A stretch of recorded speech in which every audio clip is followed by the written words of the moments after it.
ایک صاحب کہتے ہیں کہ دفتر جاتے وقت روزانہ ان کی بیگم انہیں کچھ نہ کچھ یاد دلاتی کہ آپ چابی بھول کر جا رہے ہیں، آپ نے گھڑی نہیں اٹھائی، آپ کا پرس یہیں رہ گیا ہے، وغیرہ وغیرہ۔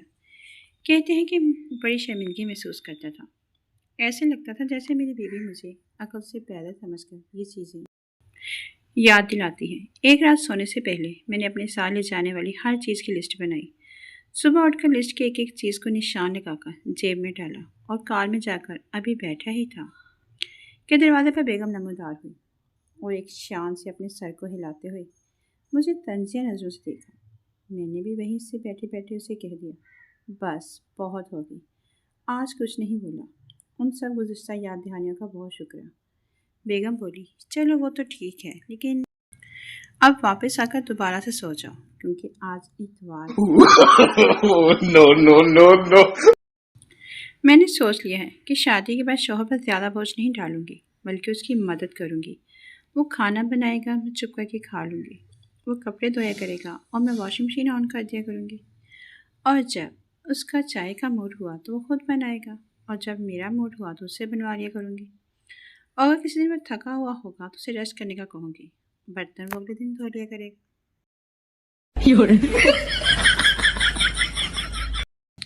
فیصلہ آباد میں ایک عورت کے گھر گیس کا بل 50,000 آ گیا۔ وہ گیس کے دفتر جا کر افسر سے بولی، تسی مینوں ذرا نا اے دسو، دوزخ نو پائپ میرے میٹر تو جاندا ہے؟ چلاک شوہر۔ صبح صبح بیوی نے شوہر سے اخبار مانگا۔ شوہر، تم کتنی بیکورڈ ہو، بھلا اس دور میں بھی کوئی اخبار مانگتا ہے؟ میرا آئی پیڈ لے لو۔ بیوی نے اس کا آئی پیڈ لے کر کاکروچ مار دیا۔ کہانی کا سبق، بیوی جو بھی مانگے بغیر بحث کر کے دے دو۔ اپنی چالاکیاں صرف دفتر تک محدود رکھو۔ No, no, no, no. شکر ہے موبائل کا زمانہ ہے، ورنہ عاشقوں اور معشوقوں نے بلاک کرنے کی بجائے کبوتر ہی قتل کر دینے تھے۔ No, no, no, no.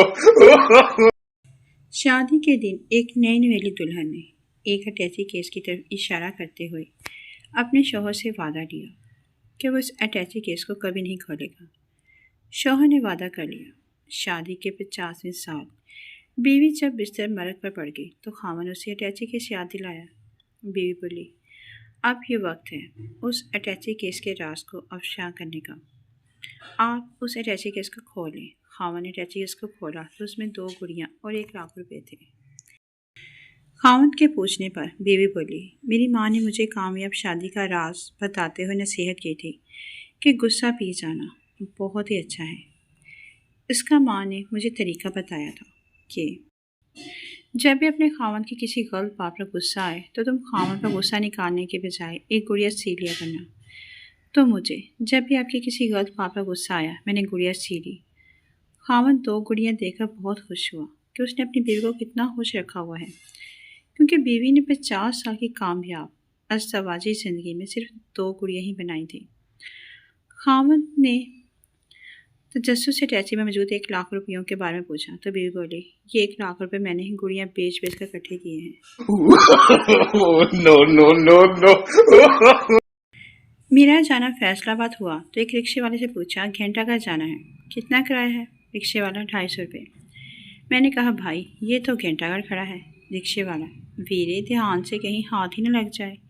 خیر اندر بیٹھ کے رکشے میں ایک آدمی بیٹھا سگریٹ پی رہا تھا۔ میں نے کہا، بھائی یہ مجھے دے دو، تم نیا لگا لو۔ آدمی، کیوں، انہوں سال ہو گیا ہے۔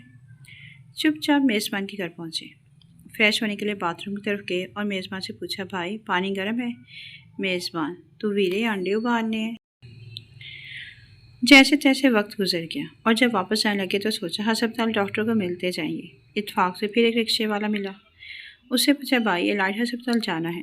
رکشے والا، کسی ٹرک وج آپ پہ لائٹ چھوڑان گے، اب تو گھر جانے کو میں پیدل ہی چل دیا۔ آگے بس اسٹیشن پہنچا تو کنڈکٹر سے پوچھا، بس میں سیٹ ہے؟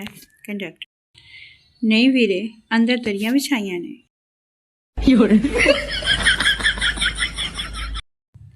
مولوی صاحب نے خطبے میں کہا، آپ کی بیویاں سارا دن کی تھکی ہوتی ہیں، اگر وہ سو جائیں اور آپ کو ان کے قرب کی حاجت ہو تو انتہائی شفقت کے ساتھ جگایا کریں۔ حاضری نے پوچھا، مولانا صاحب طریقہ بھی آپ ہی بتا دیں کہ کیسے جگایا جائے؟ فرمایا کہ اگر بیوی سو جائے تو آپ ایک گیلا کپڑا لیں، اس کے پاؤں کو آرام سے پھیریں۔ اگر وہ گہری نیند میں نہ ہوئی تو جاگ جائے گی، اور اگر نہ جاگے تو آپ لوگ بھی درگزر فرما لیا کریں۔ اب یہ خطبہ لاؤڈ اسپیکر پر تھا، جس کو پورا گاؤں سن رہا تھا۔ اس رات مولانا کو گھر جانے میں کافی وقت لگ گیا۔ گھر پہنچے تو بیوی سو چکی تھی۔ مولانا نے کپڑا گیلا کیا اور بیوی کے پاؤں پر لگایا۔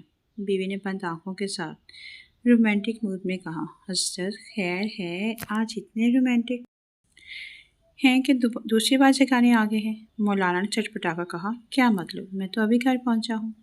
بیوی بولی، اب اتنے بھی بولے نہ بنے، پہلے بھی گیلا کپڑا لگا کر جگایا، محبت فرمائی تھی، اور اب پھر گیلی ٹاکی لیے کھڑے ہیں۔ مولانا نے مسجد کی جانب دوڑ لگا دی اور اسپیکر میں بولے، پنڈ والیو، میرے خطبے تے نہ رہنا، اپنیاں بیویاں نوں اپنے طریقے نال جگانا، کوئی کنجر پنڈ وچ گیلی ٹاکی لگے گھوم رہا جے۔ No, no, no, no. دلہن عروسی جوڑے میں بیٹھی تھی کہ دلہا آیا اور کہنے لگا، مجھے اس دن کا کافی عرصے سے انتظار تھا۔ دلہا نے جواب دیا، اس وقت دن نہیں رات ہے، میرا مطلب ہے کہ تمہیں حاصل کرنے کے لیے میں نے کتنے پاپڑ بیلے، کولہوں کے بیل کی طرح کام کیا۔ دلہا نے وضاحت پیش کی، اس کا مطلب ہے کہ تم پاپڑ بیلنے کا کام کرتے ہو اور پارٹ ٹائم تیل کا کاروبار بھی کرتے ہو۔ دلہا نے کہا، ڈارلنگ تم سمجھی نہیں۔ دلہا نے روحان سا ہو کر کہا، اس سے پہلے کہ تو کسی دلہے نے اپنی دلہن سے ایسی باتیں نہیں کہی ہوگی۔ دلہن بولی، امریکہ اور برطانیہ ہانگ کانگ میں مداخلت سے باز رہیں، چین نے بڑا مطالبہ کر دیا۔ دلہا اپنا سر پکڑ کر بیٹھ گیا اور کہنے لگا، ابا ٹھیک کہتے ہیں کہ دلہن گھر سے رخصت ہوتے وقت 10 منٹ میں خود رو کر سب کو رلا دیتی ہے، اور دلہا بیچارہ ساری زندگی روتا رہتا ہے۔ دلہا نے پھر جواب دیا، اب ساری زندگی کہاں رہ گئی ہے، تقریباً آدھی تو گزر گئی ہے۔ دلہا اور دلہن کی باتیں سن کر لاجواب ہو گیا اور اس کی زبان گنگ ہو گئی۔ ایک بہت ہی خوبصورت سیکرٹری غصے میں کچھ بولتی ہوئی اپنے باس کے آفس سے باہر نکلی۔ دوستوں نے پوچھا، ارے کیا ہوا، اتنا غصہ کیوں کر رہی ہو؟ سیکرٹری بولی، باس پوچھ رہا تھا کہ آج شام کو فری ہو کیا؟ دوست بولی، تو اس میں برا منانے کی کیا ضرورت ہے؟ سیکرٹری بولی، میں نے سوچا باس ڈنر کے لیے پوچھ رہا ہے تو میں نے جلدی سے بول دیا کہ ہاں شام کو میں فری ہوں، تو اس نے 800 پیپر ٹائپنگ کرنے کو دے دیے، سالا کنجوس۔ موبائل کے اندر انہوں نے استعمال کی ایک مثال، کل میں واٹس ایپ میسج کرتا کرتا اپنے گھر کے بجائے ہمسائیوں کے گھر داخل ہو گیا اور ٹی وی لانچ میں جا کر بیٹھا تو پتہ چلا یہ اپنا گھر نہیں ہے۔ ابھی میں کچھ سوچ ہی رہا تھا کہ ہمسائے کی بیوی بھی اپنے کچن سے موبائل فون استعمال کرتے کرتے باہر نکلی، پہلے مجھے پانی دیا اور پھر چائے بھی دے دی، اور ساتھ یہ بھی سوال کر ڈالا کہ آج آفس سے جلدی کیسے۔ میں بھی اس جواب سوچ ہی رہا تھا کہ ہمسائے کا شوہر بھی فون استعمال کرتا کرتا گھر میں داخل ہوا، جسے دیکھ کر میں پریشان ہو گیا کہ وہ مجھے اپنے گھر میں بیٹھا دیکھ کر کیا سوچے گا۔ لیکن جیسے ہی ہمسائے نے مجھے ٹی وی لانچ میں چائے پیتے دیکھا تو فوراً مجھے سوری بولا اور گھر سے باہر چلا گیا۔ کلاس روم میں پڑھائی کے دوران پچھلی سیٹوں پر بیٹھے ایک لڑکے نے اپنے موبائل پر اپنا فیس بک اکاؤنٹ کھولا۔ جیسے ہی اس کا اسٹیٹس آن لائن شو ہوا، پروفیسر صاحب جو لیپ ٹاپ پر آن لائن تھے کمنٹ کیا، نالائق انسان، کلاس سے نکل جاؤ۔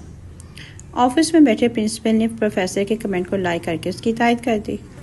دوست نے یہ ماجرا دیکھ کر کمنٹ کیا، اوے ٹینشن نہ لے، کیفے میں آ جا، سموسے کھاتے ہیں۔